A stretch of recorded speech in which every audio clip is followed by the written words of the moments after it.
Om Mani Padme Hum. We are in the Swatantra Tantra. We follows the rule, but it's our own rule. We make our own rule. We break our own rule.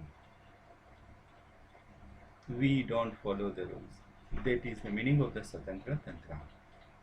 In one of these, the Devta Vajrayogini is Vivarsit.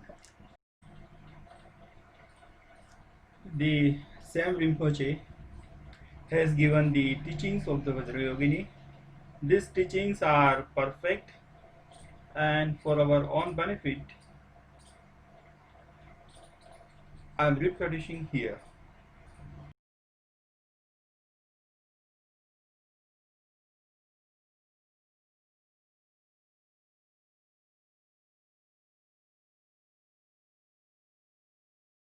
So, the second deity that's very important is that I want to produce is a big one. Is a vajrayogini. Vajrayogini, I'm not going to go too deep because it's very deep. It encompasses all of Tantra. Vajrayogini, of course, is female. Nothing on her looks like Yamataka or Chakrasavada, like many arms. That's not normal. If we're going to make a deity with many arms, many heads, that's not natural. So, not easy for us to make. Vajrayogini very easy because it's a lady, beautiful body, very full breasts, long leg, completely naked. Except, okay, most important is, people make a mistake. Vajrayogini's hair is orange. It is not black, it is orange. Always is orange. But for art's sake, sometimes in Tanka, on statues, we paint black because it looks more nice. So black look more nice with red skin. If you put red hair, orange hair, and red skin, it's like too conflicting.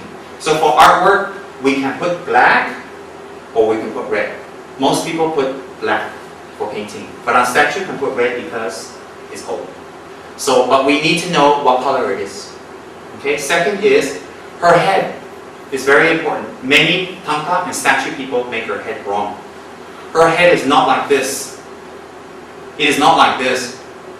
No. Her head actually is looking at us. But the eyes is, this eye is looking up, this eye is looking down.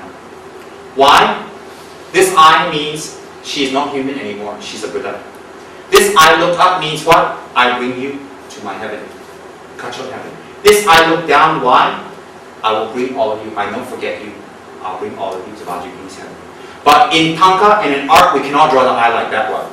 So we don't. But you need to know it's like that.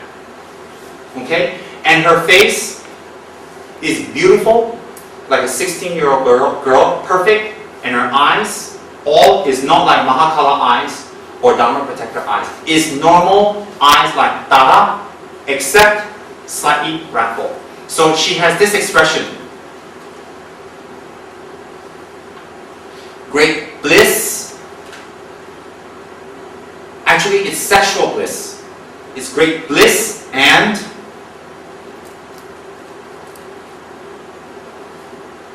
slight anger. So the bliss looks like a smile, but it's not. When you have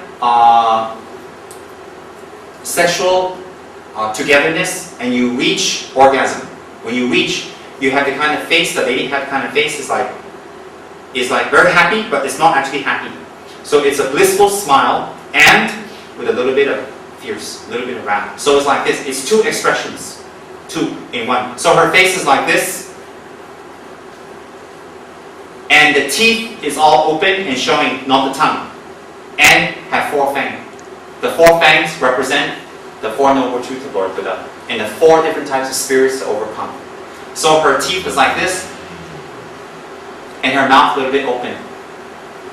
And her here is a little bit folded because like this. Okay, like slightly, but her eyes round, like that, no. Like Mahakala, like Setra, the fierce one, no. That is very, very wrong. Very, very wrong. So eye is normal, maybe like Dada eyes, but like that. And then open, and then from her mouth, have one drop of blood. One small drop, but you need to know, but you cannot make. have one drop of blood. Had me run. Her hair, very important. Many people make mistake. All the statue they make mistake, but never mind. Her hair is not tied up. It's all loose. This one is mistake, but acceptable because no much difference. Her hair is completely loose and down, all the way down to her butt. And nothing is tied up. Some more, she has a skull cap made of vajras. So it's a cap like this, alright? And has a vajra, half, like that in the center, like that. And then she wears this on top of her head. So what is this? 1, 2, 3, 4, 5, all this vajras, and then one in the center, half. And then she wears on top like that.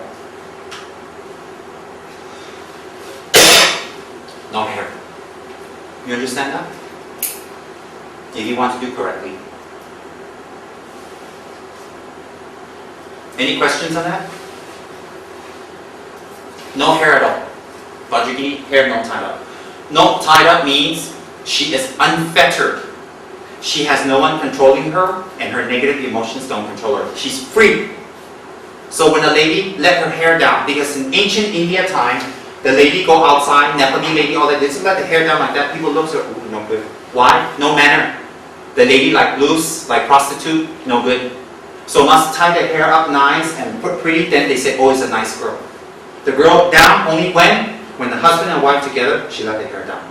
So if you let your hair down, you go out, it's like everybody's your husband. You're asking people to come and have sex with you. So in ancient Indian time, Nepalese, Tibetan, all this, the hair never come down because show she have rule, she have manner. But in Vajrayogini's case, she let all down. Why? She's letting you know nothing controls her. Rules, convention, what people say, emotions, anger, hatred, negative karma, nothing can control Vajrayogini. She's free, so she let her hair down. Show you, I'm free. I am free.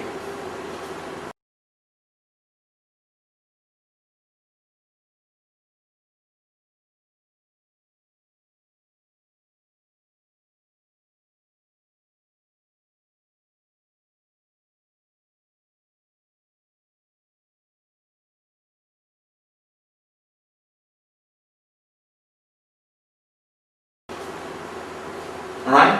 And she wear the crown of the Dhyani Buddhas. It represents the 5 Dhyani Buddhas. On top of her like that. Here. And then each crown, because she's a fierce deity, have 5 skulls. 1, 2, 3, 4, 5. And behind, on top of each skull, is a jewel sticking out. That's very important. Then her earrings should be made of bone. Her ornaments are bone. Vajrayogini don't wear any gold. But people want to collect good luck and merit. And they want to offer her that they put jewelry and they paint gold. They put jewelry, they paint gold. They paint gold. Why? For us to collect, like puja. But actuality, Vajrayogini don't have any gold jewelry. It's all skull. Made from skull. Bone, break, and skull. And here is also skull. This is actually not gold, this is white and white. All skull. Made from bones. Okay? Then, all this is actually all bone. All this is white, is all bone. Why? Does that mean ignorance? Much more. Much, much more. Some deities wear fresh heads. Some deity wears dry heads. Dry head means she has the ability to completely remove your delusions, illusions, completely. There's nothing left, completely dried up. They're not even a corpse. They're already dried up, gone. Symbolizes when you practice Vajrayogini, all your negative emotions can be completely destroyed. Nothing left. Not even a piece of meat and not a piece of flesh. And second, it represents the first of the path in order to practice Vajrayogini, renunciation. Without renunciation, if you practice Vajrayogini, there will be not much effect. So it represents the first of the path. And her mouth, being slightly open in great bliss, represents the second path, which is bodhicitta. And she stands like this with her hands up in the air. It's not like this. Look carefully, please. Vajrayogini's hand is not like that. It is up. It is up, but not like that. It is up like this, upturned, slightly up, and she's holding a skull cup filled with blood. And she drinks from it. She doesn't, it's not like us, if we hold a cup, we gotta go like that. No, the liquid comes to her mouth. Right? But in art, we don't need to draw. Just put like that. Okay, why? The blood represents emptiness. And her drinking from it represents the third of the path, which is, she is always in the meditation of emptiness. Renunciation, bodhicitta, emptiness. Tso, lamsum, namsum, or it's called the three principal paths.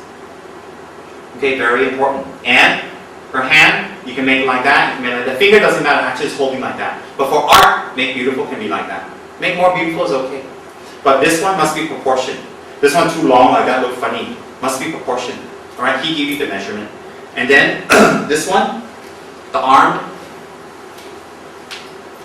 is not bent. People make artwork like that. No, it's actually straight. Straight, one. Khetri Soranji said very important. When she's holding the knife, it is not like that, it is pointing down. So many people some is made like that, right? Some is made like that, some is made like that. No.